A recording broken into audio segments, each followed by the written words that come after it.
The sea, for me, has always been a metaphor of life. I mean, the sea is a constantly evolving, changing, shifting aspect of both nature and of life. That sort of exposure to the sea is both enriching and enhancing, and it's fun.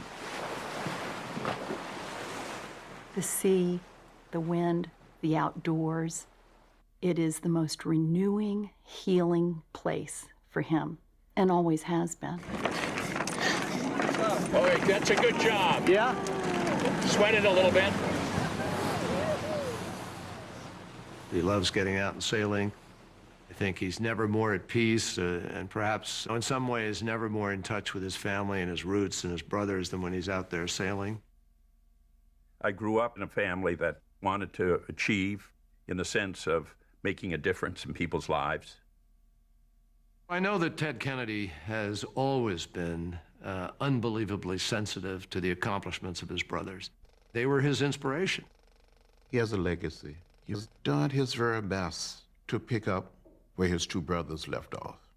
Like my three brothers before me, I pick up a fallen standard, sustained by their memory of our priceless years together. I shall try to carry forward that special commitment to justice, to excellence, to courage that distinguish their lives. He championed the cause of those who have been left out, the poor, the elderly, our children, those without education.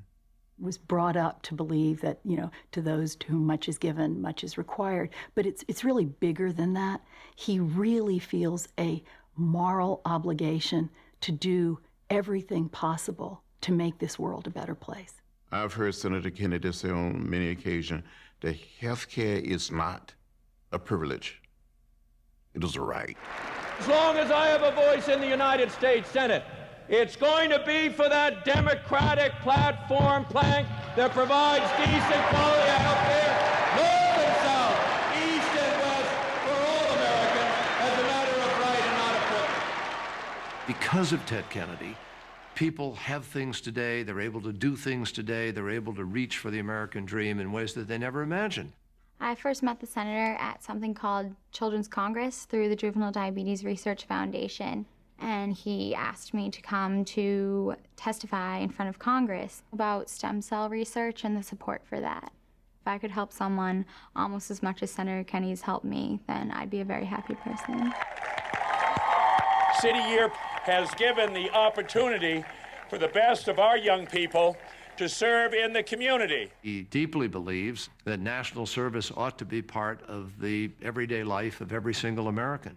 He committed right away to introduce new legislation to take programs like City Year to scale, to make it possible for young people all over our country to serve our country. He deeply believes in service. Even as a United States Senator, he's read every Tuesday at a local school in Washington, D.C. as part of an Everybody Wins program. We were signing up for this reading program, and I was assigned to read with Senator Kennedy as my reading partner. It gave me someone to want to do well for and make proud. I'm going to Virginia Commonwealth University in Richmond, and I'll be majoring in education. We're talking about a man of incredible sensitivity.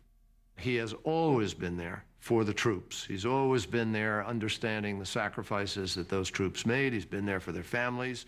We met Senator Kennedy for the first time in November 2003 when we buried our son John at Arlington National Cemetery. Their son was lost because his Humvee was not up-armored, and they've really dedicated their lives to making sure that other young men and women don't suffer the same fate. John died just after his 20th birthday. Senator Kennedy agreed to call hearings. Within 6 months of those hearings, all troops in Iraq had body armor. And to that, I owe the senator. Brian and his wife, Alma, turned that enormous personal tragedy into a remarkable force for change. Senator Kennedy had been a Gold Star family before I was born. He remembers where his mother was, where his father was, when they came to tell him his brother Joseph was killed. We share a wound that doesn't heal, and a deep and abiding love for this country. And Senator Kennedy taught me that government can function for the common man. His patriotism, his family, his faith, really, those three things are just intrinsic to who he is. You know, I think of him as this guy who's got really, really big shoulders, and he's strong for all of us, and he's funny, and he sort of leads the way. He's the Pied Piper in our family. How many sails are up? Well, let's count them. What do we call the one that's way, way, way up at the tippy What's top? that? The halyard, isn't it? Oh, no, the fisherman? Fisherman! Don't tell me you want to put the fisherman on the other side now, Dad.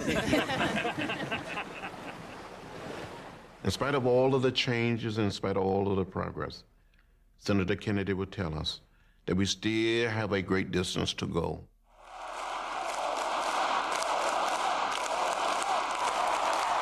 In the year I was born, President Kennedy let out word that the torch had been passed to a new generation of Americans. He was right, it had. It was passed to his youngest brother. From the battles of the 1960s to the battles of today, he has carried that torch, lighting the way for all who share his American ideals. This moment is the moment for us to get health care done. And Ted Kennedy wants to be leading the charge where he ought to be, the head of that committee, making sure that he's working with President Obama to get health care for all Americans. We'll break the old gridlock and finally make health care what it should be in America, a fundamental right for all, not just an expensive privilege for the few. I see the day when President Barack Obama and Ted Kennedy will be moving progressive legislation through the Congress to help some of the most vulnerable people in our society. The people in this country are going to respond in a hopeful and positive way.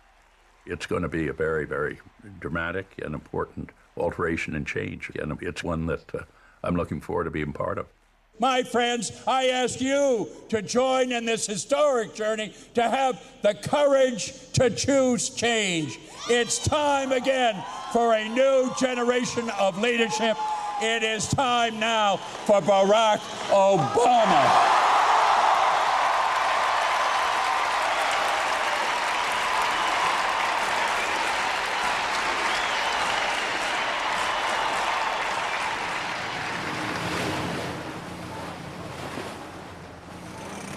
Let's curl over here, guys. We're all set now.